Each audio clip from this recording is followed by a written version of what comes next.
সেই স্বাদ ভাই, সেই স্বাদ, সেই স্বাদ, সেই মানের স্বাদ বাংলাদেশের সঙ্গে জিতলে সেই স্বাদ পাওয়া যায়, মানে সেই মজা পাওয়া যায়। কারণ এই একমাত্র দেশ, একমাত্র টিম যারা নিজেদের বড় টিম মনে করে, ছোট্ট একটা তুচ্ছ টিম বারবার আমরা প্রমাণ করি, বারবার হারাই, তারপরও এদের শিক্ষা নেই। প্রতিদিন বড় বড় কথা, প্রতিদিন বড় বড় স্টেটমেন্ট, সাকিব আল হাসান তাদের নাকি সুপারস্টার, এইসব স্টেটমেন্ট শুনতে শুনতে মাথা খারাপ। তাই এদের সাথে খেলতে গেলে কিন্তু এদের উচিত শিক্ষা দিতে হবে, আর উচিত শিক্ষা কিন্তু ইন্ডিয়া দিল। তো আমরা বাংলাদেশ আর ইন্ডিয়ার যে খেলাটা হলো, বাংলাদেশ ধারে কাছেও ইন্ডিয়ার টিকলো না, মানে ধারে কাছেও নেই। দুটো টিমের মধ্যে যে অন্তর, যে গ্যাপ কতটা, সেটা স্পষ্ট বোঝাচ্ছে। কিন্তু এই বাংলাদেশি সাপোর্টারদের, বাংলাদেশি লোকেদের জিজ্ঞেস করুন, তারা কিন্তু এটা শান্তি স্বীকার করবে না। তারা সবসময় বলে আমরা বড় দল, আমরা ইন্ডিয়াকে হারাবো, আমরা সাউথ আফ্রিকা হারাবো, আমরা অস্ট্রেলিয়া হারাবো। আরে আপনারা স্বীকার করুন, আর কতবার বোঝাবো আপনারা ছোটো।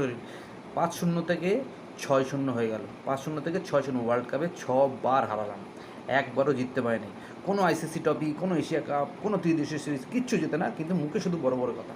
অনেক ছোটো ছোটো দল আছে, তারা কিন্তু মুখে মুখে বড় কথা বলে না, কিন্তু এদের বড় কথা শেষে না। তাহলে বাংলাদেশ আর ইন্ডিয়া যে খেলাটা হলো, তাদের হারের 3টি কারণ, আমি 3টি কারণ বলবো, যেগুলো বাংলাদেশি সাপোর্টারদের বলবো, সেগুলো ভালো করে ভাববেন। আর আপনাদের কলা গাছকে সাপোর্ট করার সময় চলে এসছে। আপনাদের ওয়ার্ল্ড কাপ যাত্রা শেষ, বাড়ি গিয়ে এবার কলা গাছকে সাপোর্ট করুন। ইন্ডিয়ার সাথে অনেকের খেলা আছে, তাদের সাপোর্ট করুন, না পারলে কলা গাছকে সাপোর্ট করুন। এবার যা বলি হারের 3টি কারণ, বাংলাদেশের আমি বুঝে পাই না, বাংলাদেশের ম্যানেজমেন্ট, যারা ম্যানেজমেন্টে বসে আছে, তারা কি পাগল? তাদের টিম সিলেকশন কী করে? ইন্ডিয়ার সাথে খেলা, যেই দেশ সবসময় স্পিন ভালো খেলে, সেই দেশের বিরুদ্ধে 5খানা স্পিনার, তাদের 2টো ফাস্ট বোলার, মুস্তাফিজুর রহমান আর তানজিম সাকিব, তাসকিন কাজীকে বসিয়ে তারা 4-5টা স্পিনার খেলাচ্ছে, যেই স্পিন ভালো করে। তারপর টসে জিতে কী করে, ইন্ডিয়ার মতন শক্তিশালী ব্যাটিং সাইডকে বলে ব্যাট করতে যাও। তাহলে যেটা হওয়ার ছিল সেটাই হলো, ইন্ডিয়া পুরো ধুয়ে ছেড়ে দিল। দুটি দলের ব্যাটিং সামর্থ্য দেখলে আপনি বুঝতে পারবেন, ব্যাটিং দেখলেই বুঝতে পারবেন যে কতটা গ্যাপ। ইন্ডিয়ার টোটাল ইনিংসে 13খানা মতন 6 মেরেছে, সেখানে কিন্তু বাংলাদেশ 5 থেকে 6টা 6 মারে। সেখানেই বোঝা যায় ইন্ডিয়া এবং বাংলাদেশের গ্যাপটা কতটা। তারপর আরও কথা বলি, আরেকটা জিনিস আছে, যে হারের প্রথম কারণ বললাম তাদের ম্যানেজমেন্টের অনেক ভুল। তারা কিন্তু টিম সিলেকশন, পিচ রিডিং করতে এগুলো পারে না, অভিজ্ঞতার একটা ব্যাপার আছে, সেইখানে কিন্তু তারা হারলো। তার সাথে রয়েছে তাদের বলি ব্যাটিং, তাদের ব্যাটারদের স্ট্রাইক রেট ভাই 196-197 রান চেস করতে হবে, সেখানে তাদের ব্যাটিং যতগুলো ব্যাটসম্যান নেমেছে, তাদের স্ট্রাইক রেট দেখুন। মোহাম্মদুল্লাহ রিয়াদ, সাকিব আল হাসান, তারপর হচ্ছে ওদের বাচ্চা ছেলেটা নতুন কি তানজিম তামিম, তারপর হচ্ছে শান্ত, এদের স্ট্রাইক রেট দেখুন। এরা 110-20 স্ট্রাইক রেটে 197 রান চেস করতে যাচ্ছে, তাহলে কী করে ভাই জিতবে? এরা 6 মারতে পারে না, এটা বড় বড় মুখে কথা, একটা 6 মারা অ্যাবিলিটি এদের নেই। এরা কী করে বড় দল হবে? কিন্তু কালকেই দেখবেন বলবে আইসিসি চুর, আম্পায়ার চুর, ইন্ডিয়া চুর, তারা আমাদের সাথে চুরি করে দিচ্ছে, কোনো না কোনো একটা বাহানা কিন্তু তারা বের করবে। তাদের মিডিয়া দেখবেন আজকে রাত থেকে শুরু করে দেবে যে আমাদের সাথে অন্যায় হয়েছে, আমরা অন্যায় করে ইন্ডিয়া হারিয়েছি, কোনো না কোনো একটা বাহানা আপনি দেখতে পাবেন। এটা 100% শিওর। তাদের যে সুপারস্টার বলে তারা চিল্লায়, সাকিব আল হাসান, তাদের বিশ্বের অলরাউন্ডার, 1 নম্বর অলরাউন্ডার, ভাই তাদের অলরাউন্ডার 1 নম্বর, সে কী করলো আজকে, কী করলো কি? আমাদের 1 নম্বর অলরাউন্ডার কে? আমাদের 1 নম্বর অলরাউন্ডার হচ্ছে হার্দিক পান্ডিয়া। দেখেছেন অলরাউন্ডার কাকে বলে? এইকে বলে অলরাউন্ডার। স্ট্রাইক রেট দেখুন, হারলে 200 মতন স্ট্রাইক রেট, সঙ্গে বলিংয়ে দেখুন 2-3টে উইকেট, এইগুলো হচ্ছে অলরাউন্ডার। আর আপনাদের একটা ভুয়ো অলরাউন্ডার, যে ছোটো ছোটো দেশগুলোর সাথে খেলে নিজের রেকর্ড যত বানিয়েছে, তাকে নিয়ে মাথায় লাফালাফি করছেন। আপনাদের মুস্তাফিজুর রহমান, আপনাদের মানে বিশ্বসেরা কাটার মাস্টার, ছোটো দলগুলোর সঙ্গে তার রেকর্ড, ছোটো দলগুলোর সঙ্গে সে ভালো পারফর্ম করে। দেখুন যেই বড় দলের সাথে আজকে খেলা হলো, আজকে কী করলো? 48 রান দিয়েছে, 4 ওভারে 48 রান দিয়েছে, আর একটু হলে 50 হয়ে যেত। তাহলে ভাবুন আপনারা কাকে, কোন দলকে সাপোর্ট করছেন। বারবার বলি, বড় বড় কথা বলবেন না, বারবার লজ্জিত হতে হয়। আমি ভাবি আপনাদের কি লজ্জা শরম নেই? এই দলটার কি লজ্জা শরম নেই? বাংলাদেশের সাপোর্টারদের কি লজ্জা শরম নেই? হারলেও বাংলাদেশ, জিতলেও বাংলাদেশ, ঠিক আছে, হারলেও বাংলাদেশ, জিতলেও বাংলাদেশ, তাহলে বড় বড় কেন কথা বলেন? ছোটো দল এটা স্বীকার করুন, 20 বছর দিয়ে কিচ্ছু পারেননি। এই মোহাম্মদুল্লাহ রিয়াদ আপনাদের নাকি ফিনিশার, আপনাদের সাইলেন্ট কিলার, কী করলো? কিচ্ছু নেই, কিচ্ছু করার ক্ষমতা নেই। এদিকে ইন্ডিয়ান অলরাউন্ডারদের দেখুন, ইন্ডিয়ান কিন্তু ব্যাটাররা প্রথমে ভালো ব্যাট করতে পারেনি, সূর্যকুমার যাদব, রোহিত শর্মা, এরা কিন্তু ভালো ব্যাট করে, কিন্তু ইন্ডিয়ান অলরাউন্ডার দেখুন, ছোটো ছোটো ইয়াং ছেলেগুলোর ব্যাটিং দেখুন, দেখলে বোঝে আপনাদের ইয়াংস্টারদের আর আমাদের ইয়াংস্টারদের দেখলে বোঝে কতটা গ্যাপ। তো বেশি বড় কথা বলবেন না।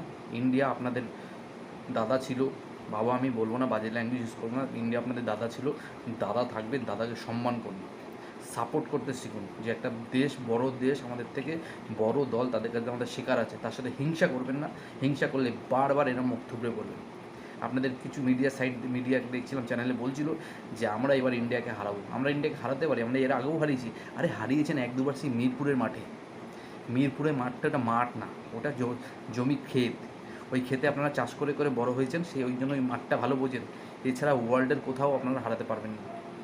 বাইলেটারাল সিরিজে ইন্ডিয়া আপনাদের নিয়ে চাপ নেয় না, ইন্ডিয়ার ফুল স্কোয়াড পাঠান, ইন্ডিয়ার ছোটোদের বাচ্চাদের খেলতে পাঠায়।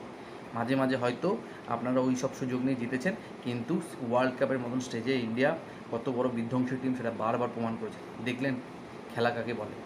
বিরাট কোহলি ফর্মে ছিল না, দেখলেন তো ঠিক জায়গায় কেমন করে দিল। তো আপনাদের বারবার রিকোয়েস্ট করছি, বড় বড় কথা বলবেন না। এবার আপনাদের সময় এসছে কলা গাছকে সাপোর্ট করার।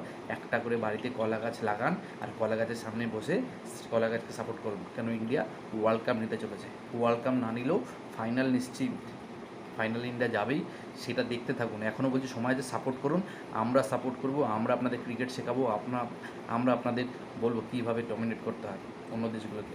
20 বছরে ইন্ডিয়ার উপর হিংসা করে কিচ্ছু শিখতে পারেননি, বিগত 20 বছরে কিচ্ছু শিখতে পারবে না যদি এইভাবে হিংসা করে যান।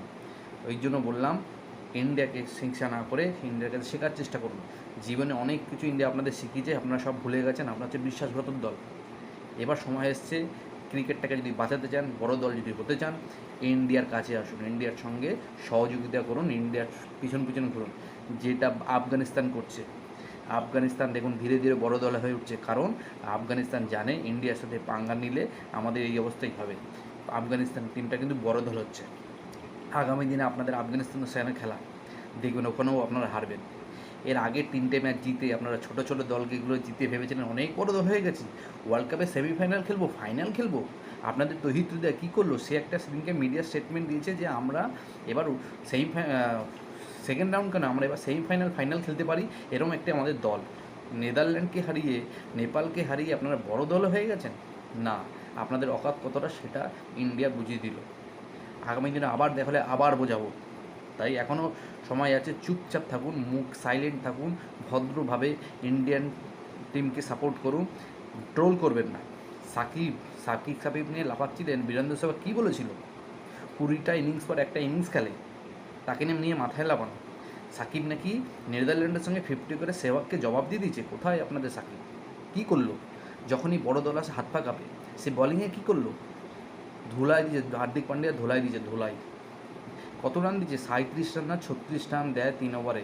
সেই সাকিবকে না আপনার মাথা লাফান। 9 রান করছে, 9 রান। এই 9 রান কোনো রান? যেখানে হচ্ছে সাকিব মোহাম্মদুল্লাহের মতন প্লেয়ার হচ্ছে 20 বছর ধরে ক্রিকেট খেলছে, সেই 2007 থেকে ওয়ার্ল্ড কাপ খেলা শুরু হয়েছে, সে তখন দিয়ে এরা খেলছে, তখন থেকে একটা ওয়ার্ল্ড কাপ, একটা আইসিসি ট্রফি জেতায়নি, তাও তারা সুপারস্টার, বিশ্বসেরা অলরাউন্ডার। আরে অলরাউন্ডার হার্দিক পান্ডিয়াকে দেখুন, শিবম দুবেকে দেখুন, জাদেজাকে দেখুন, অক্ষর পটেলকে দেখুন, যেমন মাঠে চোস্ত তেমনি ব্যাটিং তেমনি বলিং। এটা দেখে আপনাদের লজ্জা হওয়া উচিত। আপনাদের দেশে সাকিব স্টার হতে পারে, ওয়ার্ল্ডের স্টার সাকিব না। আমাদের ছোট ছোট ছেলেগুলো আপনাদের সুপারস্টারের থেকে অনেক বড় স্টার। তো আর বেশি কিছু বলবো না, রাত্রে হয়তো আপনাদের ঘুমাবে না, আমরা এখন আনন্দ করব। আমাদের আনন্দ সময় বিশাল শান্তি পেয়েছি ভাই, সেই স্বাদ সেই মজা, এখন মজা করব। এখন আপনারা ট্রোল করবেন, আমরাও ট্রোল করব, দেখা যাক আগামী দিন আবার কী হয়। সামনে আফগানিস্তান আসছে, আবার ধুয়ে দেবে। তাই বড় বড় কথা না বলে আর রাত্রে নিশ্চিত ঘুমান, না ঘুমোলে ঘুমের ওষুধ খান। কিন্তু একটা কথা বলবো ভাই, কালকে সকালে বলবেন না আইসিসি চুর, কালকে সকালে বলবেন না ইন্ডিয়া চুর, কালকে সকালে বলবেন না আম্পায়ার চুর। সবাই ভালো থাকবেন, গুড নাইট, শুভরাত্রি। ভিডিও ভালো লাগলে নিশ্চয়ই সাবস্ক্রাইব করবেন। টাটা।